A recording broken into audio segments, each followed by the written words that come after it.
Como é que Tudo você bem, está? Rodrigo? Boa noite. Tudo bem, e você? Tudo jóia, tudo Ah, tranquilo. que Bom falar bom. contigo. Como é que você Muito bom está? estar aqui. Muito. Tô bem, Como é que graças a está Deus. essa Salvador maravilhosa? Também, né? Daquele jeito, né? O petismo aqui continua muito forte, infelizmente, É mas a verdade, gente verdade. vai levando apesar disso. Aham, aham. É, na verdade, o pensamento de esquerda, e a adoração ao Estado são características de uma grande parcela da população, né? Eu acho que todos os anos de experiência getulista e tudo aquilo que se sucede a Getúlio Vargas incutiu dramaticamente na perspectiva de boa parte da população E brasileira aqui na Bahia a gente esse tem enfoque, né? também a questão do carlismo, né? Durante muito tempo a gente teve o coronelismo muito forte aqui com o Antônio Carlos Magalhães. Sim, sim, sim. O neto dele continua, quer dizer, não é mais prefeito oficialmente, mas colocou um poste, né? Que é o Bruno Reis. Aham, aham. Então a gente tem muito ainda essa questão do coronelismo, né? Enfim, a população sendo tutelada, né? Aquela sensação de que Uhum. existe um dono, né? Que é uma terra que tem um dono. E aí, Sim, com a sim. ascensão do petismo, parte da população apenas substituiu, né, o dono, que era o ACM, pelo Uhum, PT, né, pelo Jacques Wagner, pelo Rui Costa, enfim, pela uhum. esquerda.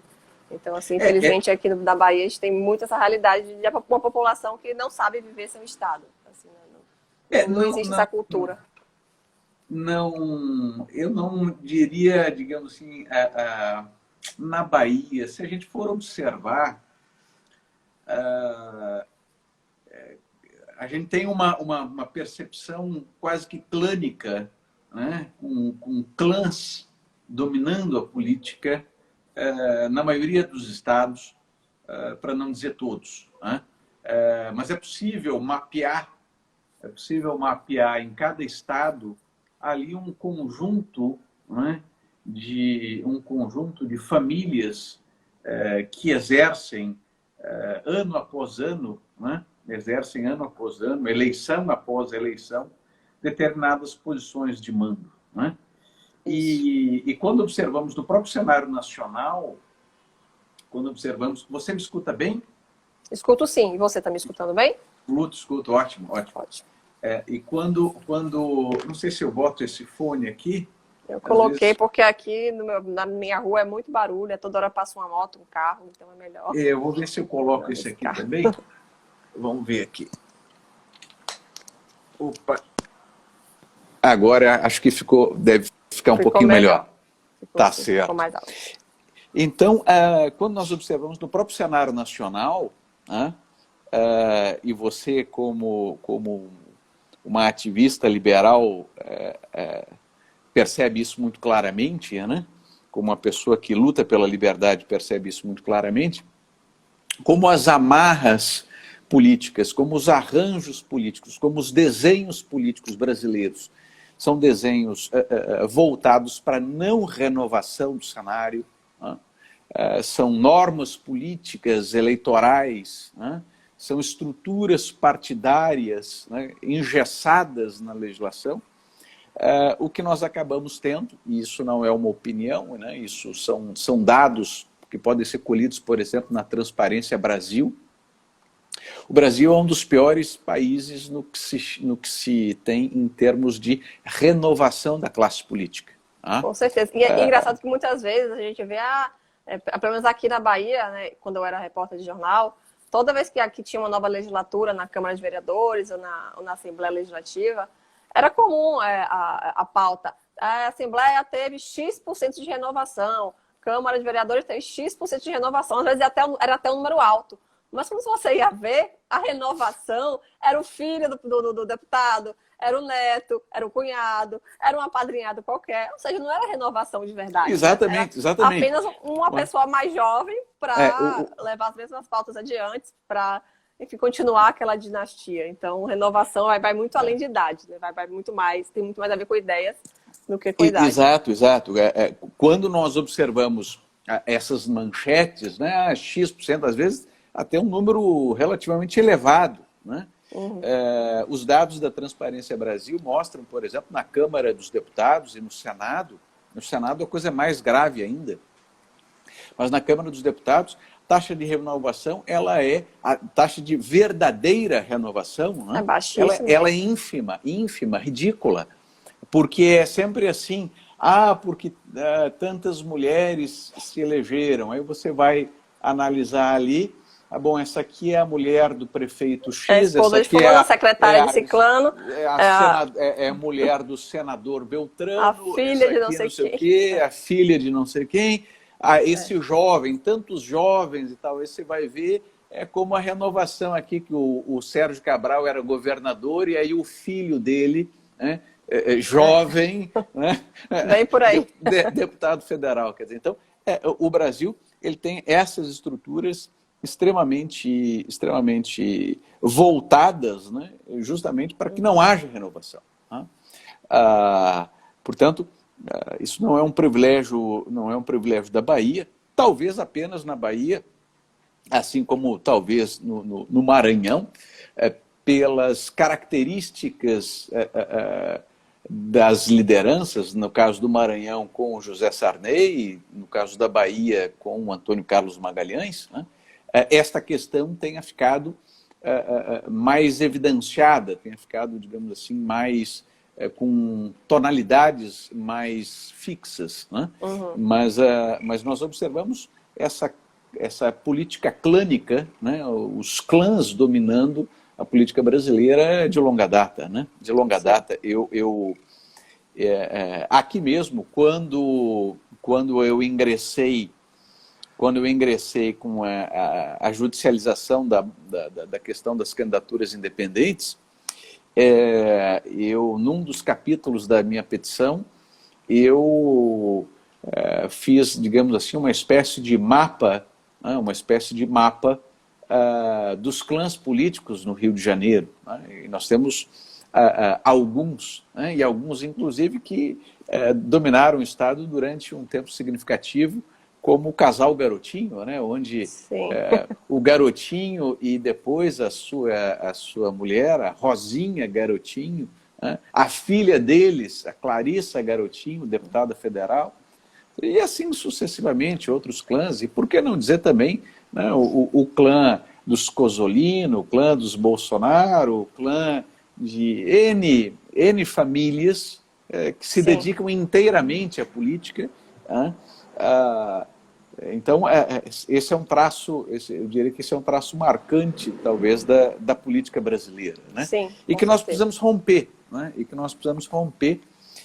E nada se faz, portanto, em termos de ruptura, diga-se, no plano democrático, né? Porque eu não sou revolucionário, muito pelo contrário, sou conservador, romper no plano democrático, não se faz essa ruptura sem uma reforma política. Né? Com certeza. E aí eu queria, digamos assim, colher de você a sua visão do momento, né? e eventuais reformas políticas que o Brasil precisa, né?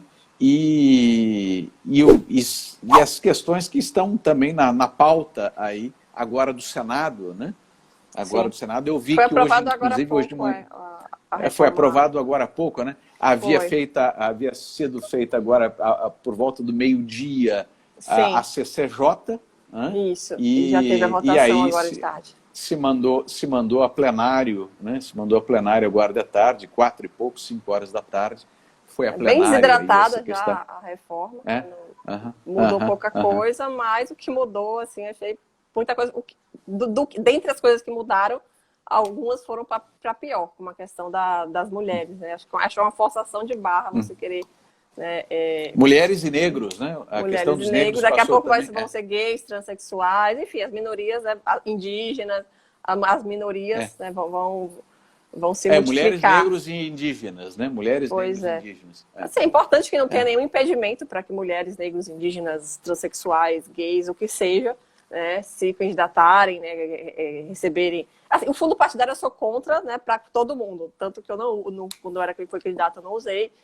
Você foi candidata a vereador em Salvador, né? A vereadora e a deputada já. É deputada na eleição Isso. anterior, né? Fui.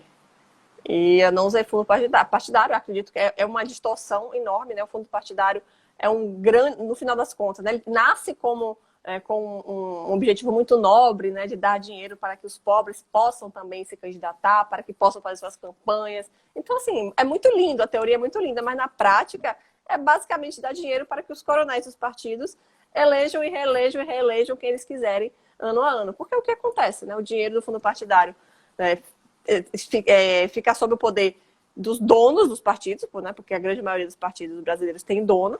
E os donos, quando não usam na própria campanha, né, às vezes eles usam na própria campanha, ou quando eles não querem mais ser candidatos, eles elegem um padrinho político, que pode ser da família dele ou não, e despejam dinheiro. Isso quando não usam, né, como forma de corrupção. Eu vou te dar aqui esse dinheiro, você contrata a minha gráfica fake, você contrata aqui, você finge que comprou tal, que contratou minha produtora e aí esse dinheiro volta para mim. Enfim, o fundo partidário, o fundo eleitoral, são mecanismos assim, de perpetuar o que há de pior na política. Quem tem que financiar partido político, quem tem que financiar, né, o candidato, são as pessoas que acreditam nele, que acreditam naquelas pessoas, naquele partido. E por isso eu saí pelo Novo, né, nas minhas 2 últimas eleições, não usei fundo eleitoral, fundo partidário. Consegui, graças a Deus, um financiamento de pessoas físicas. Majoritariamente foram doações pequenas de 20, 50, 100 reais. Então, se não foram grandes empresários que financiaram a minha campanha, como muita gente que é contra o fim do financiamento. Jorge Soros não te financiou, não? Não, Jorge Soros não financiou. Não te deu ali uns 3, 4 milhões para você? Não. Né? Acho que ele esqueceu de mim. Pô. Mas você usar dinheiro público para política é uma forma de destinar o dinheiro da população, né, o dinheiro do arroz com feijão do trabalhador, para partido político ficar reelegendo sempre os mesmos. Então é uma distorção gigante isso aí. Acho que o primeiro item da reforma eleitoral deveria ser esse. Acabou o fundo partidário, acabou o fundo eleitoral. Cada um que se vire, cada um que consiga seu financiamento. Né? Se a pessoa não consegue mobilizar ninguém minimamente para financiar a sua campanha, ela acha que ela vai fazer campanha como? Né? Porque ela realmente não representa, né, as pessoas. Então, assim, quem realmente representa uma quantidade significativa de eleitores vai conseguir, pelo menos alguma muquequinha ali para fazer um santinho, alguma coisa. Não precisa ser muito dinheiro. Quem não compra voto não precisa de muito dinheiro para fazer campanha política. Sim, e ainda mais num momento em que nós dispomos de tecnologias e as campanhas elas são cada vez mais campanhas digitais, Sim, diminuindo brutalmente os custos de campanha. Né? Exato. Então eu concordo integralmente com você e somo ao que você coloca que nós vivemos, na verdade, o pior dos mundos, porque se por um lado nós temos a cartelização da política, né? Se por um lado nós temos o monopólio partidário, né? Porque o partido político passa a ser a única via de acesso à vida pública e a filiação se torna inexorável, né? Por outro, nós irrigamos essas cúpulas partidárias, né, com bilhões de reais, né? Nós irrigamos essas cúpulas partidárias com uma quantidade avassaladora de dinheiro e essas cúpulas partidárias, esses caciques políticos, basicamente administram estas somas incríveis conforme aquilo que bem lhe aprovier. Ou seja, destinam e favorecem os candidatos da sua preferência, estruturam as campanhas daqueles que mais se afinam com a respectiva cúpula, intensificando ainda mais, né, o poder dos partidos políticos. Por isso digamos assim, dessa minha luta desde 2016, quando eu judicializei a questão, pelas candidaturas independentes. Né? Eu creio que a única forma que nós temos, né, é claro que não existe bala de prata em termos de reforma política, né, mas a única forma que nós temos de melhorar o ambiente político, né? A única forma que nós temos de melhorar os partidos políticos é a quebra desse cartel. Enquanto Com nós certeza. tivermos o É uma forma monopólio... de democratizar as candidaturas, né? Até porque acontece muito, né, em partidos tradicionais, a pessoa, até a véspera da eleição, a pessoa não sabe se vai conseguir legenda para sair candidato. Né? Tem gente que já monta toda a campanha, gasta dinheiro, pede demissão do trabalho, enfim, se estrutura todo para fazer campanha, chega na convenção partidária, tem o nome cortado. Né? Então, como é que fica? Ou então chega na convenção, não tem mulher suficiente por causa da cota, aí tem que cortar homem.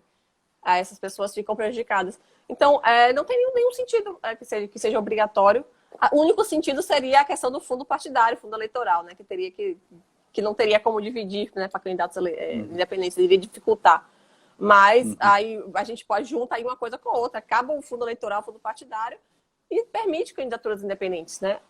Acho que Sim, não tem por que a gente precisar de um partido político. Até porque o brasileiro, ele vota em pessoas, ele não vota em partido, né? Dificilmente eles votam em partidos. Então, basicamente você sancionar, né, digamos assim, uma prática que o brasileiro já faz. Ele já vota nas pessoas, ele não vota no partido. Raramente, pouquíssimos votam em partidos. sim, sim, o número de pessoas que vota no partido é ínfimo no Brasil. O eleitor vota, o eleitor sempre sabe em quem vota. Agora, o eleitor nunca sabe quem esse voto vai eleger. É porque o nosso sistema é um sistema proporcional, em que o voto, na verdade, o eleitor ele pensa que está votando numa pessoa, mas na verdade ele está sempre votando num partido. Na medida em que o sistema é um sistema proporcional, né, ele vota pensando que vai eleger aquela determinada pessoa, mas como o voto, na verdade, é um voto dado ao partido, ele pode votar na Priscila Chamas, mas eleger outra pessoa. Aconteceu isso comigo em 2016, foi minha primeira eleição, não existia Novo aqui na Bahia ainda, eu saí pelo PSL. Então, assim, a gente tinha um grupo de renovação no PSL, o Livres, que ainda existe, o Livres não está mais no PSL, mas aqui na Bahia eu era a única representante do Livres e a gente estava enxertado no PSL junto com políticos tradicionais. Então eu saí candidata pelo PSL, representando Livres. As pessoas, 3.700 e tantas pessoas votaram em mim, né, no projeto do Livres, e eu acabei ajudando a eleger um político tradicional com ideias totalmente ultrapassadas, coisas que eu não acreditava. Uma pessoa até que era de esquerda, né, mais alinhada com a esquerda. Então, assim, meu eleitor, ele votou em mim, mas ele elegeu um cara nada a ver comigo. E foi uma situação que realmente fui eu que elegi. Assim, foram os meus votos que fizeram a diferença. Se eu não tivesse na chapa, esse cara não teria sido eleito. Então, assim, foi uma situação muito bizarra. Eu fiquei muito chateada. Tanto que eu decidi que eu não sairia mais para um partido tradicional. Depois disso, já que não existe candidatura independente, né, nas outras duas eleições, eu optei por sair pelo Novo, porque pelo menos, né, não sendo eu tinha a segurança de que seriam pessoas pelo menos alinhadas ideologicamente comigo, pessoas com valores parecidos, que tinham passado por um processo seletivo também. Enfim, alguém minimamente... Claro que não ia ser igual, né? A gente não ia concordar 100% em tudo, mas minimamente seria alguém, né, que seguisse a mesma linha ideológica que eu. Então, as duas últimas eleições eu já saí pelo Novo e, assim, partido tradicional nunca mais. Eu tenho uma história muito parecida com você, só que eu quero crer que ainda pior, porque eu fui candidato aqui no Rio de Janeiro, antes da tentativa de candidatura independente, porque em 2016 eu ingressei no judiciário aqui, buscando o registro de uma candidatura independente à Prefeitura do Rio de Janeiro. À época, enfim, o tema não existia, ninguém falava em candidatura independente, era um tema morto, sepultado, esquecido na história. Digo esquecido na história porque tivemos no passado candidaturas independentes. O Brasil, durante todo o período do Império, durante toda a Primeira República, e durante o período pós-30, né, com a Revolução de 30 até 1937, era possível a candidatura independente. Inclusive, o nosso primeiro código eleitoral, que é o Código de 1932, ele regula, né, basicamente, a estrutura eleitoral que temos hoje, ela, claro que com algumas mudanças, enfim, mas é uma estrutura posta pelo Código de 1932. As legislações foram se modernizando, mas mantendo o alicerce, porque o Código de 32, ele institui o voto secreto, o voto feminino, cria a justiça eleitoral, né? E naquele Código de 32, regulamenta-se aquilo que era a praxe, que era a candidatura independente, porque os partidos políticos, até então, eles eram agremiações para discussão e formulação de políticas públicas. Mas o ato de registro da candidatura, propriamente, era um ato pessoal. Tá? Portanto, a rigor, até 1937, você pode dizer que todas as candidaturas eram, de alguma maneira, independentes. Nós tivemos na Constituinte, que gerou a Constituição de 1934, deputados eleitos independentes, né, de modo independente, que não pertenciam a partido algum. Né? Portanto, faz parte da nossa tradição. E quem caça isso foi o Getúlio Vargas. Né? O Getúlio Vargas, né, sempre o maldito Vargas, para atrapalhar o desenvolvimento desse país, né, e tolher a liberdade. Mas, enfim, em 16 eu judicializei isso, mas antes, em 14, né, para retomar e fechar esse parênteses, em 14 eu me candidatei a deputado federal aqui no Rio de Janeiro, e naquela época, enfim, você vai se recordar, aquela disputa entre Aécio Neves e Dilma Rousseff, e naquele momento o PSDB era o único partido que de alguma maneira... Era quem a direita votava, né, em 2014. Exato. Em 2014, quem era de direita não tinha outra alternativa. Quem queria defender algum liberalismo, né, não tinha alternativa que não o PSDB. Foi a minha alternativa, quer dizer, na verdade só havia aquela alternativa, mas à época, vamos lembrar, à época era permitida a coligação nas proporcionais. E aí nós coligamos, né? Enfim, não digo nós, porque eu estava no partido, mas a cúpula do PSDB decidiu coligar com o DEM. E fazendo as contas em retrospectiva, quem votou em mim, os votos acabaram indo para o Rodrigo Maia. Porque além dos votos viajarem, né? Além dos votos viajarem do ponto de vista vertical, né? Eles viajavam com as coligações entre os partidos, os votos viajavam também na coligação, viajavam de modo horizontal. Sim, é verdade. Então, o PSDB fez votos suficientes para fazer uma cadeira. Tá? Eu fiquei, na época, na segunda suplência para deputado federal. Foi um determinado candidato foi eleito, havia uma segunda votação, a minha foi a terceira votação do partido. Portanto, e aquele que se elegeu foi quase que com força própria. Ele ficou com alguns votos desse segundo candidato mais votado. Resultado, os meus votos viajaram horizontalmente e foram herdados pelo Democratas, pelo DEM. E aqueles mais de 11 mil votos acabaram indo para eleger o Rodrigo Maia, que à época tinha feito só 40 e poucos mil votos. De modo que você vê como o nosso sistema eleitoral ele é absolutamente grotesco, e o eleitor sempre sabe em quem vota, mas nunca sabe quem ele realmente está elegendo. Inclusive, ele pode votar e não eleger ninguém, né? Foi o meu caso ano passado. Aqui em Salvador a gente tem 43 vereadores, né? E 14 vereadores foram eleitos com menos votos que eu.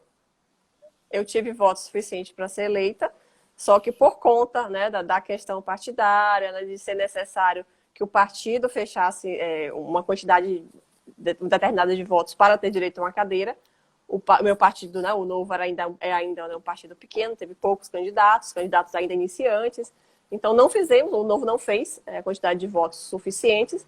Então, apesar de eu ter feito os votos necessários, eu ganhei, mas não levei, né? Então, o Murilo está até me lembrando aqui nos comentários que eu tive mais votos do que 14 vereadores eleitos, mas, infelizmente, por conta do nosso sistema eleitoral, né, que não quer saber de renovação, eu acabei não podendo... Essa é uma história muito parecida com um outro colega seu, Rodrigo Marinho, do Novo, que é o Rodrigo Marinho. Marinho. O Rodrigo Marinho também teve... E o dele ainda foi pior, porque ele teve uma votação ainda muito melhor que a minha. Ele foi assim, enfim, acho que teve 8 mil votos, eu tive 5 mil e pouco, ele teve 8 mil e tanto. Assim, mas foi uma história bem parecida. A gente começou junto no Livres, inclusive, em 2016. Foi para deputado também pelo Novo, em 2018 e 2020 para vereador. Então, a história foi muito parecida. Ele teve realmente aconteceu a mesma coisa. Tem um colega nosso aqui que comenta, ou seja, um sistema que não expressa nenhuma representatividade. Sim, Mauro, o nosso sistema, o que ocorre? A maioria das pessoas não conhece o sistema eleitoral. O nosso sistema eleitoral, ele promove um verdadeiro divórcio entre eleitor e eleito, justamente por conta desse sistema proporcional. Como você pensa que vota num candidato, mas na verdade você vota num partido. Isso. E o que interessa é o total de votos que este partido faz. O que acaba acontecendo? O que acaba acontecendo é uma viagem do voto em termos verticais.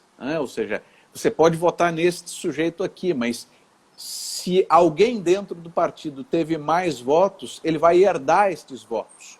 E o que interessa é saber o cálculo do chamado quociente eleitoral para verificar, então, se o partido faz jus a uma cadeira no parlamento. Então, este sistema, ele promove esse divórcio entre eleitor e eleito, o que torna, pelo lado do eleitor, causa uma descrença, ele fica ali bestializado assistindo tudo aquilo, e por conta do eleito, ele se sente alforreado de prestar contas, porque nem ele mesmo sabe a que grupos ele aliou votos e de onde vieram estes votos, porque ele está sendo eleito com votos que foram dados a outros candidatos, normalmente. Né? Dos 513 parlamentares na Câmara dos Deputados, por exemplo, alguma coisa em torno de 30 parlamentares é que se elegem por força própria, fazendo a sua própria votação. Isso. Os demais são eleitos nesse cálculo do quociente eleitoral. Portanto, a ideia de representação política no Brasil é um simulacro, é uma falácia. E daí por que tantas crises, tantas crises de representatividade? E isso é muito daí porque o brasileiro não se sentir representado. Para o brasileiro comum entender, né? A gente tenta explicar, a gente está explicando aqui, o que você está explicando aí, uma parcela muito pequena da população consegue entender. Então a gente tem uma população majoritariamente pobre, ignorante, e um sistema eleitoral complicadíssimo que a maioria não vai entender. Então o brasileiro acaba se desinteressando pela política, vendendo voto, né? Porque já que ele não entende mesmo, ele vai vender, pelo menos ele ganha alguma coisa. E é isso, a gente fica se perpetuando ainda nesse sistema, nada melhora, não é interessante para os políticos que estão no poder mudar alguma coisa, porque se eles melhorarem a educação, né, se eles realmente se interessarem em melhorar a vida da população, eles não se elegem nunca mais, então para eles não interessa. E isso vai se perpetuando eternamente e assim, o Brasil vai andando de lado. É o que a gente tem. Sim, sobre esse aspecto, né? Sobre esse aspecto, você coloca muito bem. Vamos observar que a dinâmica, né? A dinâmica desse divórcio, né, a dinâmica desse divórcio, faz com que quem efetivamente conquiste a cadeira não tenha intenção de implementar mudanças, né, não tenha intenção de implementar mudanças nas próprias regras que geraram a sua vitória eleitoral. E é por isso que é tão difícil no Brasil nós observarmos mudanças políticas mais profundas. Sim. E que efetivamente ampliem o acesso de novos grupos e de novas ideias ao cenário eleitoral. Veja que antes nós tínhamos uma campanha eleitoral de 90 dias. Agora são 45. Agora são 45 dias. Veja que absurdo. O que discurso prejudica, é muito né, bonito. As pessoas que não... o discurso que ainda não tem nome, que ainda os não de é fora, conhecido. exatamente. Quer dizer, como no discurso é muito bonito. Precisamos baratear as campanhas políticas de modo a dar chance a todos. Mas, na verdade, sob o manto desse discurso, o que você está embutindo aí? Algo perverso. Por quê? Porque quem tem mandato tem mais visibilidade. Quem tem mandato... faz campanha antecipada, e faz campanha o tempo inteiro, porque ele está na vitrine, ele está na janela.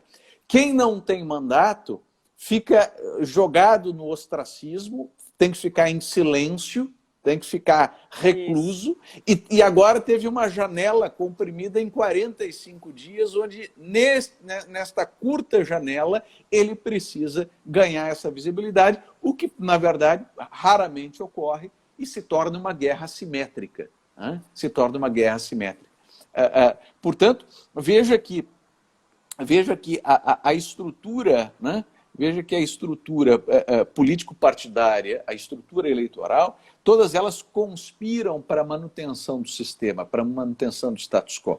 E daí porque eu venho exortando, venho incentivando, venho clamando cada vez mais que todos tomem conhecimento da ideia de candidaturas independentes, saibam que o tema está sendo discutido no Supremo Tribunal Federal. O próprio Novo, o seu partido, esteve na audiência pública que tivemos no Supremo Tribunal Federal, lá na nossa ação, na medida em que o ministro Barroso, o relator, convocou uma audiência pública em 2019, em dezembro de 2019, para debater o tema. Lá pelo seu partido esteve o deputado Marcel Van Hatten, com quem eu também já tive vários contatos e fizemos inclusive uma live recentemente, até porque é importante repetirmos aqui o cenário que aconteceu no México. No México, Priscila, nós tivemos uma judicialização do tema, e você sabe muito bem, a política mexicana era dominada, tem uma história muito parecida com a nossa, na verdade muito pior, porque dominada pelo PRI, o famoso PRI, quase que o partido único na política mexicana durante décadas. E até que houve a judicialização, o tema dessa judicialização foi ganhando cada vez mais projeção na sociedade mexicana, lives, matérias, enfim, o tema foi se tornando incandescente nas redes sociais e, num dado momento, ganhou a base da pirâmide mexicana e a pressão popular fez com que se aprovasse uma mudança de legislação e hoje no México você já permite candidaturas independentes e, se não me falha a memória, já temos lá 2 ou 3 governadores independentes. Porque a candidatura independente, ela melhora o ambiente político por pressão exógena. Ou seja, o aumento de competição, você como uma liberal, sabe muito bem disso, compreende muito bem esse fenômeno. Sim. O aumento de competição impõe aos partidos políticos a melhora. Você elimina as barreiras de entrada, uma das barreiras de entrada na política, que é realmente a questão dos partidos políticos. Se você precisa de um partido político para se eleger, você está dependendo ali de um dono de um partido te aceitar no partido político. Isso, na grande maioria dos partidos, é assim que acontece. Então, você permitindo candidaturas independentes, você permite que, né, as pessoas comuns possam, eu quero me eleger, eu acho que eu posso fazer melhor, vou aqui apresentar meu projeto, né, se as pessoas gostarem, votam em mim, vou aqui, registro minha candidatura e acabou. Você elimina aí uma parte burocrática que não faz o menor sentido. Assim, eu sou super a favor de candidatura independente. Acho que não tem porquê, né, a gente proibir no Brasil. Acho que a democracia só teria a ganhar se fosse possível. Até a questão da representatividade, né? A gente reclama muito, a gente não, mas assim, há muita reclamação que não existem mulheres na política, não tem gays, não tem negros, não tem isso, não tem aquilo. Mas você eliminando esta barreira de entrada, quem sabe, né, mais mulheres não tomem coragem de colocar a sua cara, né, mais negros, mais gays, enfim, mais representatividade de todas as formas. Assim, a representatividade, na minha opinião, mais importante é a de ideias, né? Você pode ter uma mulher lá, muitas mulheres não me representam, né? A Dilma Rousseff era mulher e nunca me representou.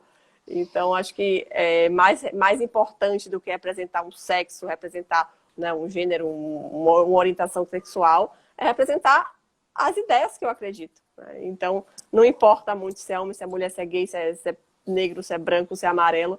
Acho que o que importa são os projetos, são as ideias das pessoas. Certamente você toca num ponto extremamente importante. Daniel aqui pergunta, no caso de um candidato independente ser eleito, na hora de votar algum projeto, ele também vota independente de partido. Sim, claro, sim, claro. Ele vota de acordo com o que ele prometeu na campanha, de acordo com o que os eleitores dele, né, votaram, acreditam, querem que ele vote. Sobre esse caso do Daniel, eu vou mencionar, Priscila, que veja que a candidatura independente, ela inclusive melhora a qualidade do debate no parlamento, porque, em certo sentido, quando o indivíduo ele é eleito pelo partido político, um partido político com cacique, com dono, e praticamente todos os nossos partidos, os 30 e poucos, são partidos com donos, né? São partidos com caciques que mandam e desmandam, salvo alguma exceção ou outra. Vamos observar que, num dado momento, o candidato eleito ele pode ter que trair a vontade dos seus eleitores. Ser obrigado a votar de acordo para obedecer ao cacique do partido. Ou seja, sim. Então veja que num dado momento... O que aconteceu com a Tabata Amaral? Na época que exatamente. Quando a Tabata Amaral, e eu discordo da Tabata Amaral, ela é uma pessoa de esquerda, progressista, eu sou conservador, prego uma agenda liberal, enfim. Portanto, tenho abissais discordâncias com a Tabata Amaral. Mas ela é o exemplo típico de alguém que foi refém do caciquismo político, porque ao fazer aquilo que ela havia prometido ao seu eleitorado, ela sofreu as consequências de punições partidárias, né? E ficou basicamente inviabilizada em seu mandato. Foi suspensa, etc. Houve toda aquela briga até chegar, né, nas questões do TSE, que agora não vem ao caso, mas veja que o cacique político a inviabilizou, né? E, portanto, muitos parlamentares acabam traindo os seus eleitores e as promessas feitas aos seus eleitores para não sofrer as punições do cacique político. E quando você coloca o outro ponto que você mencionou, eu acho extremamente importante, porque com o advento da candidatura independente, Priscila, veja que perde o sentido por completo nós falarmos em quaisquer tipos de cotas. Sim. Não há, como a barreira de entrada é eliminada, é absolutamente sem sentido falar em cota para mulher, cota para negro, cota para índio, cota para gay, cota para lésbica, cota para isso, cota para aquilo, cota para aquilo outro. Porque não existem mais barreiras de entrada, né? Ou seja, aquele que quer colocar o seu nome à disposição do debate político, ele o faz sem a filtragem de um cacique político. Portanto, é algo extremamente importante, e isso se revela em pesquisas objetivas, em dados objetivos. Eu menciono aqui, Priscila, a Índia. A Índia é um oceano populacional com 1.200 partidos políticos e, recentemente, há uns 3 anos atrás, a Índia aprovou uma reforma legislativa e passou a admitir candidaturas independentes. E já se tem dados estatísticos sobre a última eleição na Índia, que mostra que o número de candidatos aumentou. Veja só que interessante. Por quê? Porque as pessoas que não se sentiam confortáveis em ingressar e disputar cargos por partidos políticos passaram a se interessar. E dizer, agora que não precisa de partido político, eu ofereço meu nome. Sim. E mais do que isso, veja que na Índia o voto é facultativo. E o que se observou, então, com o advento das candidaturas independentes? Mais eleitores foram votados. Mais eleitores, cerca de 5,5% a mais de eleitores comparecendo, já que o voto é espontâneo, a eleição o voto não é obrigatório, houve um aumento de eleitores. Ou seja, veja que a introdução da candidatura independente no sistema indiano fortaleceu, robusteceu a democracia indiana. E aqui o que nós temos é o reinado absoluto dos caciques políticos. A gente viu aí nessa reforma eleitoral, a candidatura independente não foi nem mencionada, nem se cogitou. Justamente porque isso tira poder dos caciques partidários. Então, claro que eles não vão querer mudar isso, não é do interesse de ninguém que está no poder, salvo raríssimas exceções, tirar poder de político, tirar poder dos caciques. Então, eles foram, como você falou mais no início, eles foram eleitos por esse sistema. Se fosse diferente, provavelmente eles não estariam ali. Então, eles não têm nenhum interesse em mudar as regras do jogo, porque eles querem se perpetuar no poder e, enfim, continuar a dinastia, elegendo filhos, netos, bisnetos e... Enfim, do jeito que tá muito bom para eles. Então, não há interesse em mudar. E da respectiva, do respectivo debate hoje no Congresso, lá no Senado, tivemos, falando aqui, já que mencionamos em cotas, né? Tivemos uma distribuição mais farta do fundo eleitoral quando eleitas mulheres e negros e indígenas, né? Ou seja, ao invés de, veja só, ao invés de insistirmos na ideia de que todos são iguais e eliminarmos as barreiras de entrada, o que nós estamos fazendo é um amontoado, né, de políticas afirmativas e que, na verdade, estão pautadas na concentração de recursos públicos. Ou seja, ao invés de melhorar a política está piorando. Exato. A política está tomando um rumo pior. E mais, temos ainda em debate a questão do Código Eleitoral que se avizinha, né?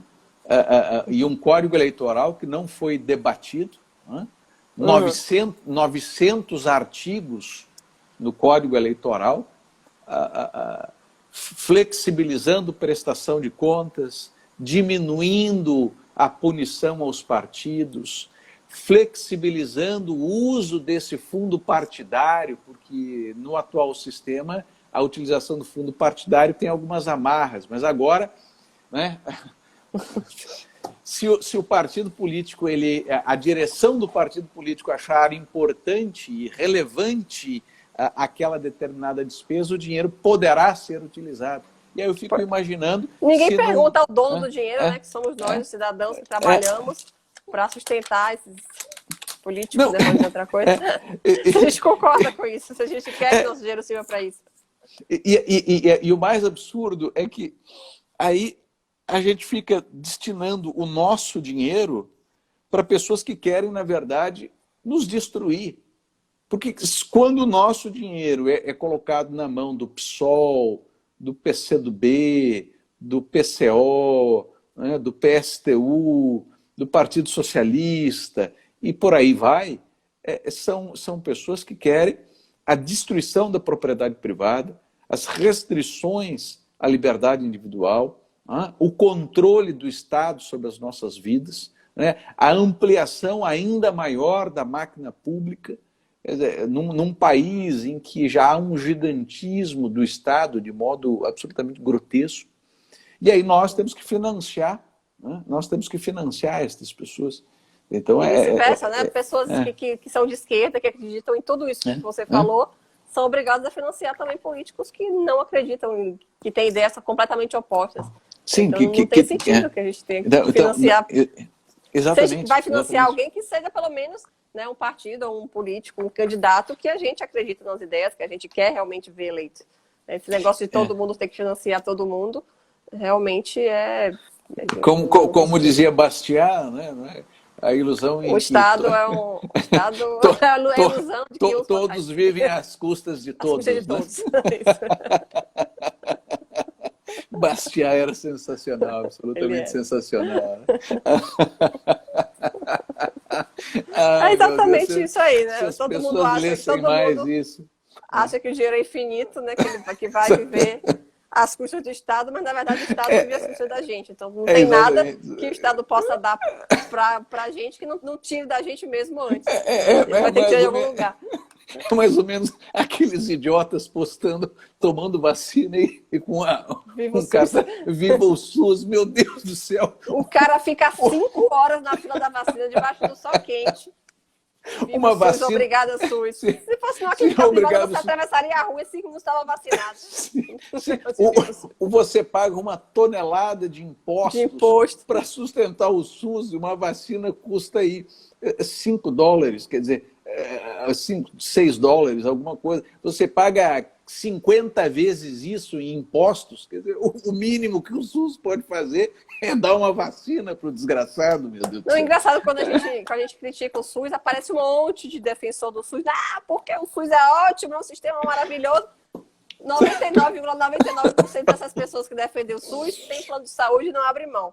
Né? Exatamente. Quer dizer, é ótimo para os outros, para mim não. Deixa meu plano de saúde veja só, onde é que esse país dá mais errado? Onde existem as piores tragédias humanas nesse país?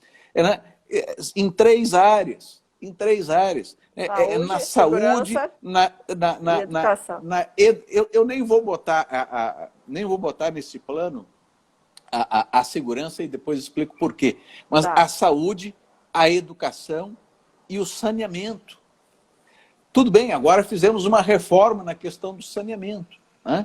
Permitindo aí a iniciativa privada, mas vamos observar aqui. Né? A nossa saúde, a Constituição de 1988 colocou a saúde praticamente num modelo socialista, porque é isso que o SUS é, um modelo socialista. Sempre que a gente fala, não, saúde de graça, quando é de graça é um eufemismo para dizer que é socialismo. A desgraça da educação, quer dizer, o Brasil é um dos países mais mal posicionados nos rankings internacionais de educação. E aí, aqui predomina o quê? Paulo Freire, o patrono da educação, e o discurso de educação gratuita para todos. Mais uma vez, ou seja, os gastos monumentais de um sistema educacional socialista. E o saneamento. Quando eles veem que está dando errado, né, o pessoal mais de esquerda, é só dar mais dinheiro, falta investimento, vamos colocar mais dinheiro que vai resolver. Mas não é. Aqui em Salvador mesmo, um aluno na escola pública, ele custa em média R$700, mais ou menos, por mês. Se você pegar esse dinheiro e der para uma família colocar na escola particular que eles quiserem, ele vai achar uma escola particular infinitamente superior a essa escola pública. Tem escola de bairro que custa R$200, R$300, que já é melhor do que a pública. Imagina 700. Então, assim, não é simplesmente injetar mais dinheiro. Né? É para um problema de gestão, problema são os incentivos. Né? O que acontece com um diretor, com um professor, né? Com um profissional de uma escola pública que não funciona, que não tem aula? O que acontece com o político, né? que deixa faltar água na escola? Nada. Né? Ele não vai perder aluno, não vai perder dinheiro, vai continuar tudo igual. Então, não tem incentivo nenhum para melhorar. O setor privado tem incentivo. Se a escola for ruim, a escola perde alunos, a escola, né, vai falir. Na pública, se a escola for ruim, se a escola for boa, nada vai acontecer, então não tem nenhum incentivo. Então, não é simplesmente colocar mais dinheiro que vai resolver o problema. Pelo contrário, às vezes, até colocar mais dinheiro, você aumenta, né, a ineficiência estatal, você aumenta o desperdício e não resolve o problema. Sim, exato. Então, veja que as 3 piores desgraças no Brasil, porque né, saúde, educação e saneamento, né, porque é um absurdo, a Europa resolveu a agenda do saneamento no século XIX. Nós estamos no século XXI e não conseguimos resolver a agenda do saneamento. Estamos bem longe disso ainda. Temos metade da população brasileira sem esgoto, sem água tratada, meu Deus do céu. Então, veja que absurdo, né? E até há pouco tempo, até a lei da reforma, né, do saneamento, basicamente nós tínhamos o saneamento dominado por uma estrutura socialista, né? Em termos de legislação, os entraves para qualquer investimento da iniciativa privada, né? De modo que, veja que esses três desatinos, né, fruto de uma mentalidade socialista, estatizante, e você coloca muito bem a questão da lógica inversa do sistema estatal. Porque no sistema estatal, como ele não seguia pela lógica do lucro, sabemos nós que quando dá errado, há justificativa para pedir mais verba. Então, na verdade, na lógica estatal, é bom quando dá errado. É uma lógica inversa. É bom quando dá errado. Porque se está dando tudo certo, está tudo indo muito bem, muito eficiente, como é que eu vou pedir o aumento orçamentário? Não vou conseguir.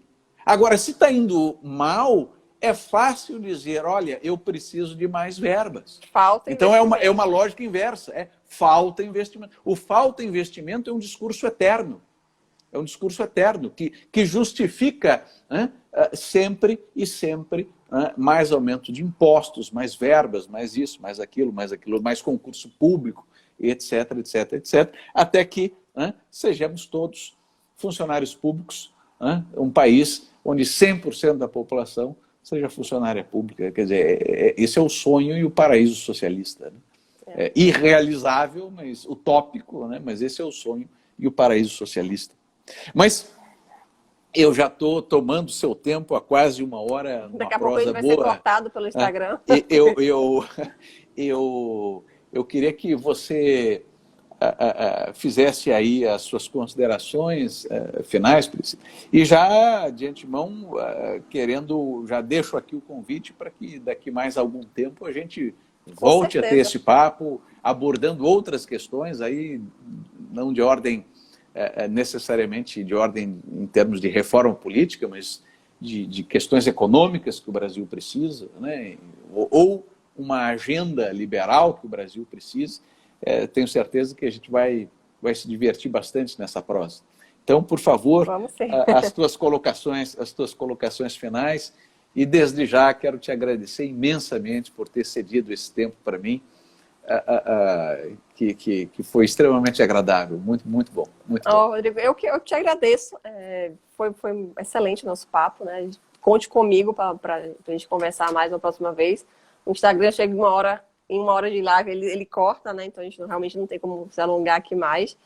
Mas, assim, acho que o grande recado, né, que precisa ser dado é que a gente precisa mudar a mentalidade das pessoas, né? Acho que independente de sistema eleitoral, a gente acabou nem comentando sobre parlamentarismo, voto distrital, enfim, não deu tempo, né? Muito assunto. Mas um ponto importante é que a mentalidade da população precisa mudar, né? As pessoas precisam votar com mais consciência, as pessoas, né, precisam parar de vender voto, as pessoas precisam, né, ter noção, né, da importância, né, de votar com consciência. E a questão do Estado não pode dar nada para você sem tirar, pelo menos, de outra pessoa. Na maioria das vezes ele tira de você mesmo, né? Mas essa cultura totalmente estatizante, que tudo tem que vir do Estado, que o Estado tem que dar tudo de graça, isso não existe, né? O Estado não produz nada, o Estado, tudo que o Estado dá de graça, ele dá numa qualidade pior, ele dá de uma forma mais cara, mais ineficiente, muito provavelmente com corrupção envolvida, então escoa aí uma boa parte. Então, quanto menos a gente centralizar as coisas no governo, quanto mais a gente for senhor de nós mesmos, né? Nós mesmos precisamos assumir as rédeas de nossas vidas, né? E depender cada vez menos do Estado, melhor, né? Quanto menos centralizado o Brasil for, melhor a gente vai ser. E é isso, a gente precisa realmente mudar, né? A gente precisa de renovação de verdade. Os políticos estão aí, eles não querem mudar, eles não têm nenhum interesse em mudar. Então, assim, eu espero que as pessoas comecem a considerar isso, né, quando forem votar, né, quando forem vender o voto, ou quando forem, vou votar em fulano porque ciclano não vai ser eleito mesmo. Vamos começar, né, a ser mais conscientes, a ajudar pessoas de fora.